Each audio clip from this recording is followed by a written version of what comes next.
Hi friends, welcome to కాలా media. This is Arun కాలా.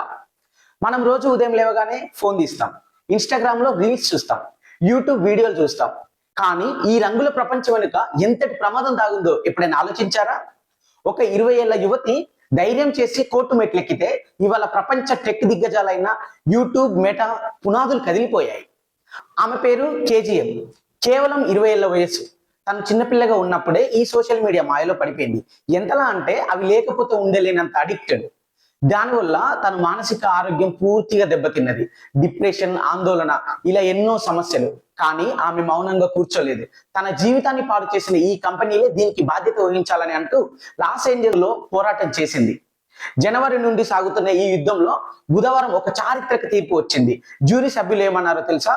అవును, ఈ కంపెనీలే లాభాల కోసం మైనర్ల మానసిక ఆరోగ్యంతో ఆడుకున్నాయని తేల్చి చెప్పారు. మెటా మరియు యూట్యూబ్లు కలిసి ఆ యువతికి 3 మిలియన్ల నష్టపరిహారం చెల్లించాలని ఆదేశించారు.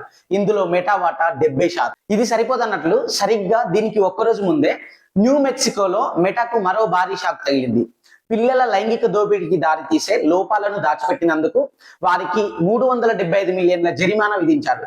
అంటే దాదాపుగా 3100 కోట్ల రూపాయలు. ఈ తీర్పు కేవలం ఒక అమ్మాయి గెలుపు కాదు. రాబోయే రోజుల్లో ఇలాంటి కేసులకు ఇదొక దారి చూపిస్తుంది. టెక్ కంపెనీలు మన పిల్లల ప్రాణాలతో, మనసులతో ఆడుకుంటే ఊరుకునేది లేదని అమెరికా కోర్టు నిరూపించింది. మరి మన దగ్గర పరిస్థితి ఏంటి? మీ పిల్లలు లేదా మీకు తెలిసిన చిన్న పిల్లలు ఇలాంటి అడిక్షన్ గురవుతున్నారా?